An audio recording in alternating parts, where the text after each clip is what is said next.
Okay, so in this video we will do question number 8 of class 10th exercise 9.1 of NCERT. Okay, सो इससे पहले वाले questions में up to 7 कर चुके हैं और मेरे लिए नया है, मैंने ऐसे कभी कैमरे को पढ़ाया नहीं है, आगे कोई भी स्टूडेंट नहीं है, so I am trying my best. अगर आप अच्छे से फोकस करोगे तो आपको समझ भी आएगा। सो देखते हैं next question, which is a statue 1.6 metre tall stands on top of a pedestal. Okay, first of all आपको क्वेश्चन को बहुत अच्छे से समझना है, बिकॉज अगर फिगर रॉन्ग हो गया तो पूरा क्वेश्चन रॉन्ग होगा। ए स्टैचू 1.6 मीटर टॉल, एक स्टैचू है 1.6 metre tall which is standing on top of a pedestal, जो एक पेडेस्टल के टॉप पे है। क्लियर? पेडेस्टल मीन्स जैसे आपकी कोई भी आइडल, कोई भी मूर्ति बनी हुई होती है ना स्टैचू, उसके नीचे कुछ स्टेप्स होते हैं, कुछ प्लेटफॉर्म फाउंडेशन सा होता है, दैट इज़ कॉल्ड पेडेस्टल। ठीक है, तो सपोज ये आपका पेडेस्टल है, यहाँ से यहाँ तक, मतलब उसका फाउंडेशन है जिसके ऊपर वो मूर्ति खड़ी है, ये है पेडेस्टल,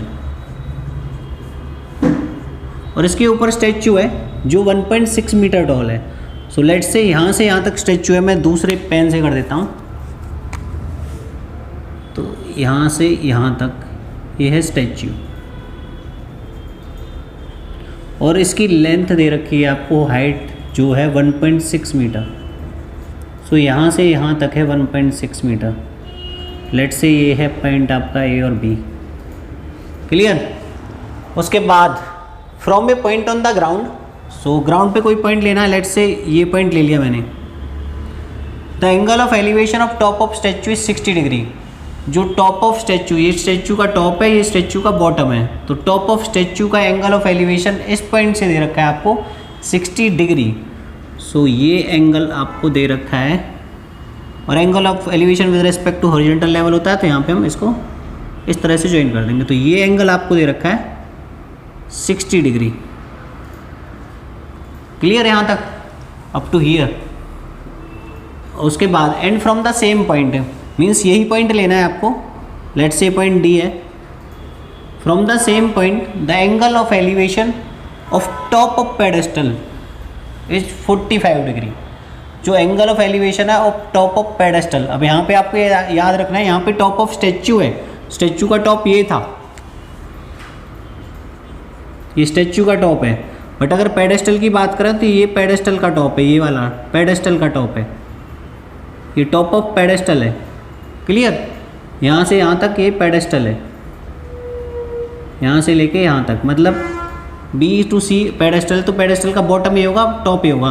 तो जो यहाँ पे एंगल दे रखा है ना, वो angle of elevation of top of pedestal दे रखा है, मीन्स बॉटम ऑफ स्टैचू या टॉप ऑफ पेडेस्टल, और ये आपको दे रखा है 45 डिग्री। ओके, सो ये हो जाएगा आपका 45 डिग्री। इससे पहले जो क्वेश्चन किया था हमने, क्वेश्चन नंबर 7, उसी की तरह का क्वेश्चन है ये। उसमें ये गिवन था, आपको ये पूछा था, इसमें उल्टा है, ये हाइट गिवन है, ये आपको फाइंड आउट करनी है, और एट लास्ट है फाइंड हाइट ऑफ पेडेस्टल। सो एक बार क्वेश्चन को अच्छे से पढ़ें, फिगर देखें समझ आया नहीं आया, और अगर फिगर आप सही बनाते हैं तो क्वेश्चन फिर सही होगा। सो देखते हैं सॉल्यूशन कैसे करना है। सो लिखेंगे क्या क्या गिवन था हमें, let B C be the pedestal,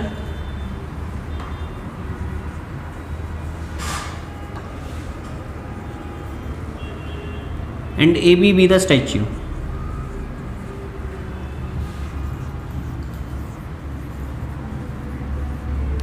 बाकी चीज़ें आप फिगर में लिख देते हैं तो लिखने की नीड नहीं है, बट फिर भी चाहें तो लिख सकते हैं। A B equals to 1.6 metre. Clear? और फाइंड आउट करना है आपको हाइट ऑफ पेडेस्टल, मीन्स आपको बी सी फाइंड आउट करना है। तो बी सी क्या है ये आपको फाइंड आउट करना है। ओके, सो 2 ट्रायंगल है, सो देखते हैं। आपको ना ये फाइंड आउट करना है, और ये कॉमन है दोनों में, डी सी दोनों ट्रायंगल में कॉमन है, बड़े वाले ट्रायंगल में भी और छोटे वाले ट्रायंगल में भी। सो ऑब्वियस सी बात है, हम डी सी को यूज़ करेंगे, बिकॉज हाइपोटेनस को फाइंड आउट करने से यहाँ पे कुछ होगा नहीं। ओके, जनरल मिस्टेक ये होती है कि हम फिगर ही रॉन्ग बना देते हैं, बाकी चीज़ें सही करते हैं, बट अगर आपका फिगर रॉन्ग है तो बाकी क्वेश्चन रॉन्ग होगा, चाहे आप कितना भी अच्छे से कर रहे हैं। ओके, सो पहले लेते हैं ट्रायंगल स्मॉलर वाला, और उससे बेस आ जाएगा in triangle B D C, smaller triangle B D C ये वाला। सो 1045 क्या होगा, 10 होता है परपेंडिकुलर अपॉन बेस, परपेंडिकुलर है बी सी और बेस है डी सी। 1045 की वैल्यू होती है 1। सो यहाँ से B C upon D C equals to 1। So cross करेंगे तो यहाँ से हो जाएगा B C equals to D C. 1 के अपॉन में 1 लिख सकते हो और ऐसे क्रॉस, तो B C equals to D C, मतलब जो ये लेंथ है बी सी की वही लेंथ है डी सी की। क्लियर। सो बी सी को मान लेते हैं लेट से x। ओके, सो ये भी क्या हो जाएगा आपका x। सो यहाँ से बी सी और डी सी दोनों x हो जाएंगे। So D C from here is x। अब आते हैं बड़े वाले ट्रायंगल पे। In triangle A D see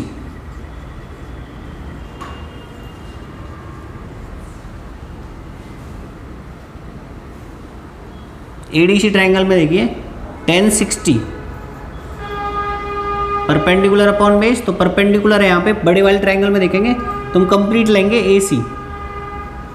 generally mistake क्या करते हैं, हम केवल ए बी ले लेते हैं, जो कि इस ट्रायंगल का पार्ट है ही नहीं। पार्ट तो है बट वो पूरी साइड नहीं है ना, पूरी साइड लेनी होती है, तो ए सी लेंगे। सो ए सी अपॉन डी सी। 1060 की वैल्यू होती है √3 ए सी। अब ध्यान से फिगर में देखिए, ए से सी तक की डिस्टेंस, ए से सी तक दो चीज़ें हैं, एक ए बी पार्ट और एक बी सी पार्ट है। बी सी पार्ट हमें फाइंड आउट करना है जो हमने एक्स माना है। ए बी पार्ट की हाइट हमें दे रखी है जो 1.6 मीटर है। सो ऑब्वियसली बात है, अगर हम ए सी निकालेंगे तो ए सी क्या होगा, A B plus B C. Got it. So A B plus B C that means 1.6 plus x. So ये हो जाएगा 1.6 plus x upon D C. Clear. यहाँ से हम 1 करके क्रॉस कर सकते हैं, और जब आप यहाँ पे क्रॉस करोगे तो ये हो जाएगा √3 D C equals to 1.6 plus x. Okay, so यहाँ से होगा ये आपका √3 D C equals to 1.6 plus x.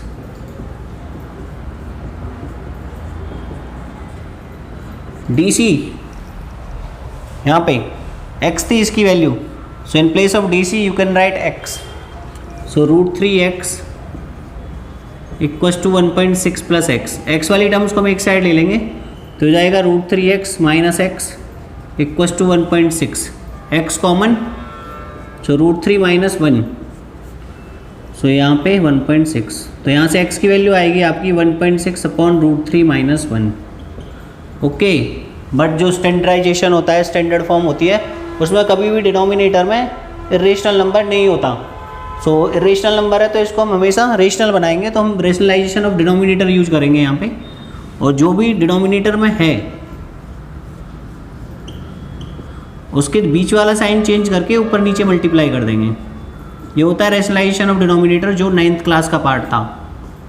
Clear. नीचे साइन जो है उसको चेंज करके ऊपर नीचे मल्टीप्लाई, सो दैट जो डिनोमिनेटर है वो रेशनल नंबर बन जाए। तो यहाँ से हो जाएगा आपका 1.6 into √3 plus 1 upon.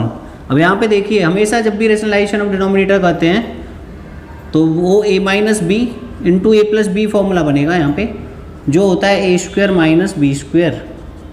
So a के प्लेस पे √3 है, b के प्लेस पे 1 है, तो फॉर्मूला लगा देंगे a स्क्वायर मीन्स √3 का square minus B square means 1 का स्क्वायर। क्लियर। तो यहाँ से ये हो जाएगा 1.6 इंटू √3 प्लस 1 अपॉन √3 का स्क्वायर होगा 3, 1 का स्क्वायर होगा 1, और 3 माइनस 1 हो जाएगा आपका 2। तो ये हो जाएगा 1.6 √3 प्लस 1 अपॉन 2। एक और चीज़ याद रखनी है कि यहाँ पे ब्रैकेट में पुट करना है, अगर ब्रैकेट नहीं लाएंगे तो उसका मीनिंग चेंज हो जाएगा। तो 2 से इसको आप कैंसिल आउट कर सकते हो 0.8 टाइम्स। सो ये हो जाएगा x 0.8 इंटू √3 प्लस 1, और x ही आपको क्वेश्चन में फाइंड आउट करना था, और x था हाइट ऑफ पेडेस्टल, और हाइट ऑफ पेडेस्टल ही निकालनी थी। तो एट लास्ट आप लिखेंगे इस तरह से, हाइट ऑफ पेडेस्टल